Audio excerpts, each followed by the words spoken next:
Hello friends, welcome to Jeevanya's kitchen. Friends, இன்றைக்கி நம்ம ரொம்ப சிம்பிளான முறையில் ரொம்பவே டேஸ்டியான கல்யாண வீட்டு உருளைக்கிழங்கு வறுவல் எப்படி செய்கிறதுன்னு பார்க்க போகிறோம்.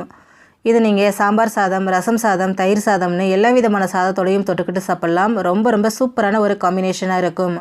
இது எப்படி செய்கிறதுங்கிறத பார்க்குறதுக்கு முன்னாடி நம்ம சேனல் ஜீவன்யாஸ் கிச்சனை மறக்காமல் சப்ஸ்கிரைப் பண்ணி பக்கத்தில் இருக்க பெல் சிம்பிளையும் கிளிக் பண்ணிக்கோங்க. இந்த ரெசிபி பண்ண ஃபஸ்ட்டு ஸ்டவ்வில் ஒரு கடாய் வச்சுட்டு அதில் 2 டேபிள் ஸ்பூன் எண்ணெய் சேர்த்துக்கோங்க. எண்ணெய் சூடானதும் இதில் 1 டீஸ்பூன் கடுகு, 1/2 டீஸ்பூன் சீரகம் சேர்த்துக்கோங்க. சேர்த்துட்டு இதை நல்லா பொரிய விட்டுருங்க. கடுகு சீரகம் நல்லா பொரிஞ்சு வந்ததும் இது கூட ஒரு 5 பல் பூண்டை தட்டிட்டு சேர்த்துக்கோங்க. கூடவே மீடியம் சைஸில் 2 வெங்காயம் பொடியை நறுக்கினது, கொஞ்சமாக கருவேப்பிலை, ஒரு 1/4 டீஸ்பூன் பெருங்காயத்தூள் சேர்த்துக்கோங்க. சேர்த்துட்டு ஸ்டவ்வை மிதமான தீயிலே வச்சுட்டு வெங்காயம் நல்லா சாஃப்டாகிற அளவுக்கு வதக்கி விடுங்க. பாருங்கள், இந்த அளவுக்கு வெங்காயம் சாஃப்டாக வதங்கி வந்தால் போதுங்க, ரொம்ப வதங்க வேண்டாம். இப்போ இது கூட மீடியம் சைஸில் நல்லா பழுத்த தக்காளியை ஒரு தக்காளியை கட் பண்ணி சேர்த்துக்கோங்க. கூடவே ஒரு 1/4 டீஸ்பூன் உப்பும் சேர்த்துட்டு தக்காளி நல்லா மசிஞ்சு குழையிற அளவுக்கு இதை வதக்கி விடுங்க. பாருங்கள், தக்காளி நல்லா மசிஞ்சு குழைவாக வதங்கி வந்திருக்கு. இப்போ இது கூட 1/4 டீஸ்பூன் அளவுக்கு மஞ்சள் தூள், 1/2 teaspoon garam masala, 1 table spoon Kashmiri மிளகாய் தூள் சேர்த்துக்கிறேன். இது நல்லா கலர் கொடுக்கும், காரம் கம்மியாக இருக்குங்க. ஒருவேளை நீங்கள் நார்மல் மிளகாய் தூள் சேர்க்குறீங்கன்னா 1/2 டேபிள் ஸ்பூன் சேர்த்துக்கோங்க. கூடவே 1/2 டேபிள் ஸ்பூன் மல்லித்தூள், 1/2 டீஸ்பூன் உப்பு சேர்த்துக்கோங்க. ஏற்கனவே 1/4 டீஸ்பூன் உப்பு சேர்த்துருக்குறேன். இப்போ இது எல்லாத்தையும் ஸ்டவ் லோ ஃப்ளேமில் வச்சுட்டு நல்லா கலந்து கொடுங்க. எண்ணெயிலேயே நல்லா மசாலா வதங்கி வரட்டும். பாருங்கள், எண்ணெயிலேயே மசாலா நல்லா வதங்கி வந்திருக்கு. இப்போ இதில் உருளைக்கிழங்கு சேர்த்துக்கலாம். நான் இன்றைக்கி மீடியம் சைஸில் 3 உருளைக்கிழங்கை குக்கரில் சேர்த்துட்டு ஒரு 3 விசில் விட்டு வேக வச்சு வச்சுருக்கேன்.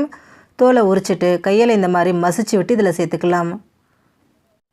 நீங்கள் சின்ன சைஸ் உருளைக்கிழங்கு எடுக்கிறீங்கன்னா 5 உருளைக்கிழங்கு வரைக்கும் சேர்த்துக்கலாங்க. இப்போ இது கூடவே 2 பச்சை மிளகாவை 2 கட் பண்ணி சேர்த்துக்கோங்க.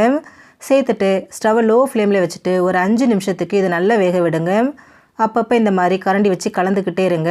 அப்போ தான் மசாலா எல்லாம் உருளைக்கிழங்கோட நல்லா சேர்ந்து நல்லா வெந்து வரும். முடிஞ்ச வரைக்கும் இதை எண்ணெயிலேயே நல்லா வறுத்துக்கோங்க. அப்போ தான் டேஸ்ட் ரொம்ப சூப்பராக இருக்கும். ஒருவேளை உங்களுக்கு ரொம்ப அடிப்பிடிக்கிற மாதிரி இருந்துச்சுன்னா கொஞ்சமாக தண்ணியை தெளிச்சுட்டு அதுக்கப்புறமா இதை நல்லா இந்த மாதிரி மிக்ஸ் பண்ணி விடுங்க. ஒரு 5 நிமிஷத்துக்கு இது நல்லா வேகட்டும். பாருங்கள், 5 நிமிஷம் ஆகிடுச்சு. உருளைக்கிழங்கு எல்லாம் எண்ணெயிலே வெந்துருச்சு. நான் கொஞ்சம் கூட தண்ணி சேர்க்கலைங்க. எண்ணெயிலேயே இது நல்லா வறுத்து எடுத்திருக்கேன்.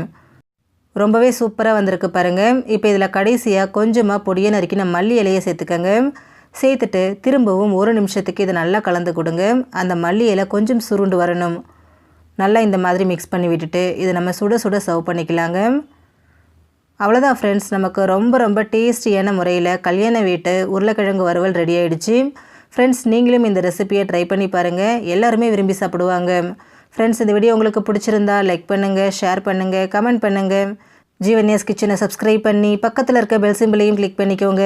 அப்போ தான் நான் போடுற வீடியோஸோட நோட்டிஃபிகேஷன்ஸ் உடனுக்குடனே உங்களுக்கு வரும். தேங்க்யூ.